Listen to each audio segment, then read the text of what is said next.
the New York City premiere of A Prayer for Compassion. I'm here with filmmaker Thomas Wade Jackson. Thomas, thank you so much for making this film. I want to ask you, how did you even get inspired to create this film in the first place?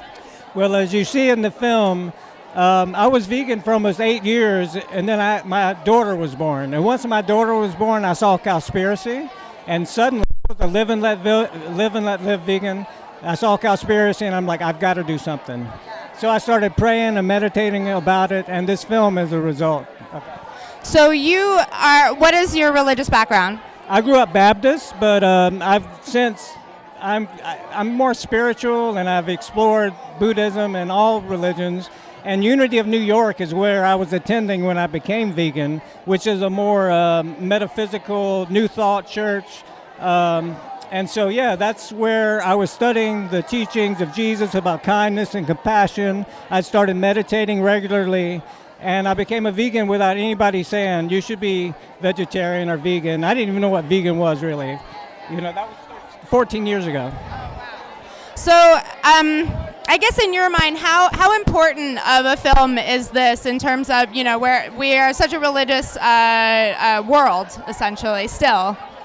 Well, I'll tell you, I really feel like I'm more of a midwife because I have so many amazing beings who I interviewed. And so in that respect, I think it's such an important film. I think my part and my daughter's part are to remind us that our children are the reasons we really need to wake up quickly and change our ways. You know, the film encourages people to realize that we all have power in our choices, and that the money we lay down for any product, whatever we buy, is the biggest vote we're ever going to make.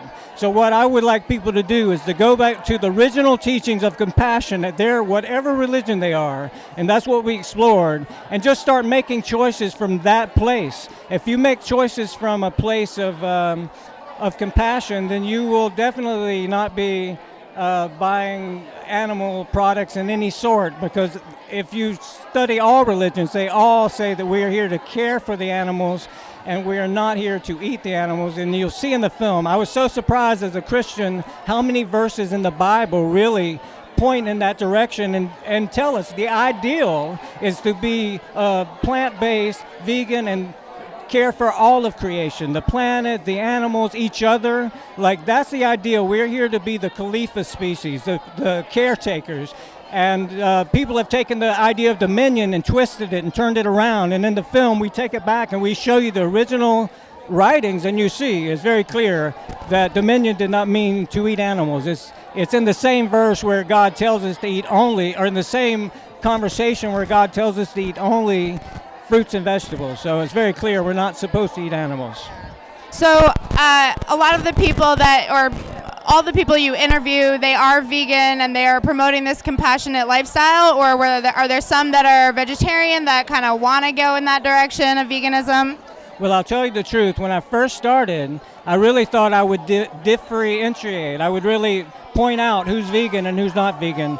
But what I discovered, there's probably about 3 or 4 people who are not vegan that are religious leaders or followers. Actually leaders, all the ones I interviewed that are not vegan. But I didn't point that out because every person built the case. Whether they're vegan or not, they built the case for veganism. And one of the things about this film I want to do, or we all want to do, we're working with In Defense of Animals Interfaith Vegan Coalition to create local interfaith support groups where people from different churches and different religions can come together and help each other get this message to their particular church. We will have template letters to help speak to the ministers about potlucks, about screenings, about just getting the conversation started, because what I want ministers to understand is whether you care to be vegan or not, you probably have somebody in your congregation at this point that is vegan, or you did. I have interviewed so many people in the last 3 years that were part of a spiritual or religious community that felt ridiculed in some way for their compassionate choice, so they've walked away. So I want the ministers to realize if you're going to minister to all your people, you need to understand why they are making these choices, and you need to not only understand it, but you need to respect these people and honor them, because they are living true ahimsa, and they're living whatever path they're living to the utmost. when you make a choice to be nonviolent in what you eat and what you wear and what you do and what you see, you're making a choice to be the most compassionate, the most ahimsa-based, the most Christian or Jewish or Muslim or whatever you're going to be, because all traditions teach compassion for all beings, period. Well, Thomas, thank you so much. Thank you for this film. We're so excited to go watch it. And guys, please check out A Prayer for Compassion. As soon as it's available online, it's a beautiful film. And thank you again.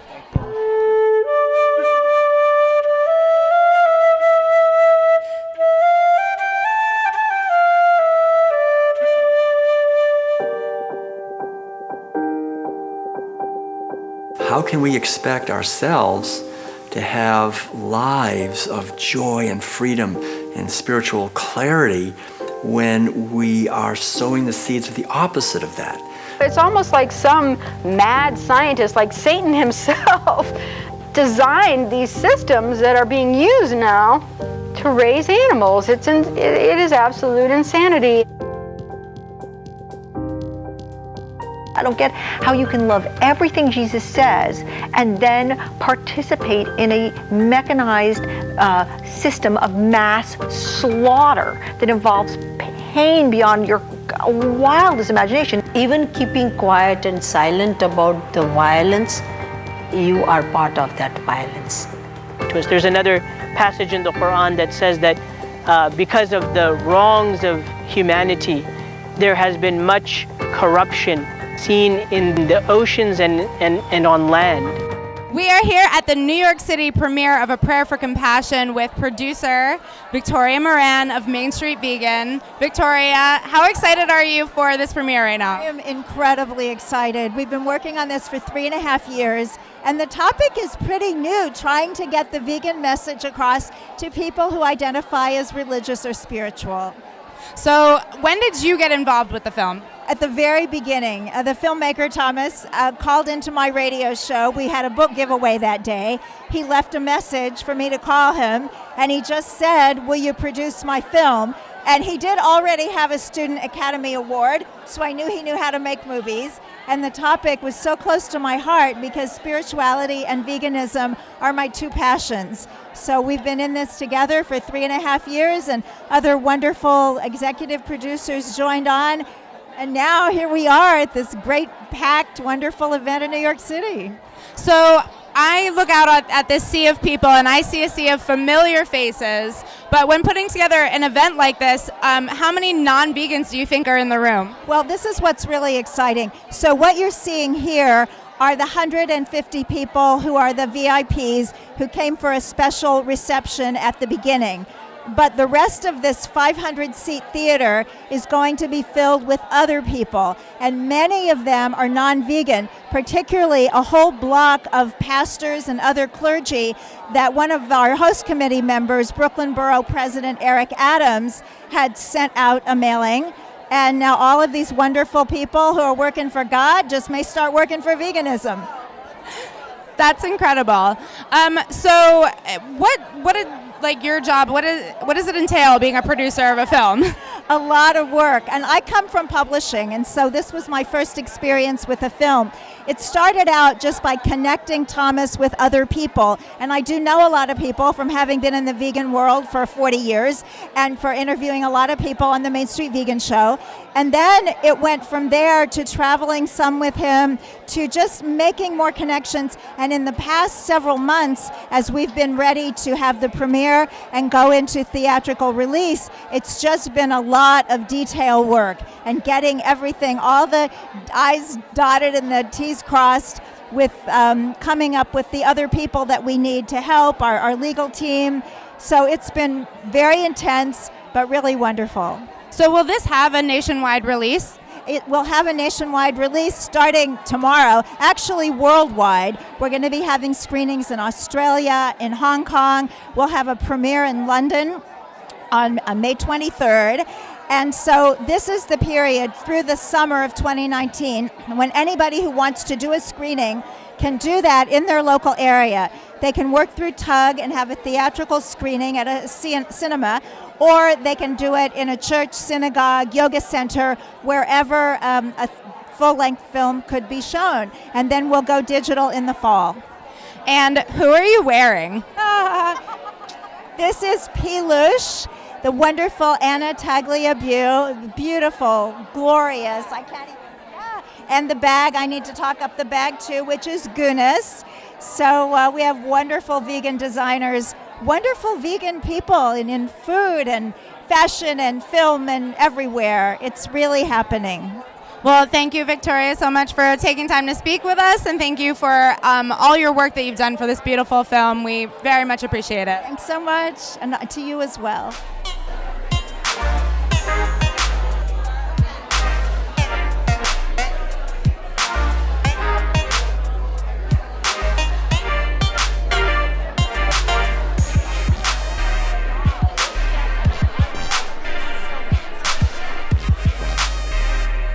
Speaking with Greg Weick of BeyondComics.tv. You are here helping to promote the film. How did you get involved with this film? Well, I spoke to Victoria, actually, and it's just an amazing kind of time for people to be able to get educated, and a lot of people who are completely unaware of this. So for me as a comic book creator and comic book artist, I want to try to reach that youth and say, hey guys, there are alternatives. There are new ways to reach the same things that you love without hurting animals. So that's been like a very, very important part of like what I try to do on the side and try to help. So what she's doing with this film is such an amazing combination of forces that are coming together to really promote something positive. So I'm really hoping that people will give this film a chance and really understand the message behind it. So for a few moments in which we're enjoying what is really just a palate preference, we're taking what is most essential to animals, their very lives. And that's the opposite of compassion, it seems to me. We are ashamed of our ancestors who owned slaves. We are ashamed of our ancestors who believed in segregation. So too, our grandchildren will be ashamed of what we allowed to happen on our watch. Each of us has to ask ourselves a spiritual question. What side do I want to tell my grandchildren I was on? Was I on the side of mercy and compassion, or was I on the blind side that helped to perpetuate suffering?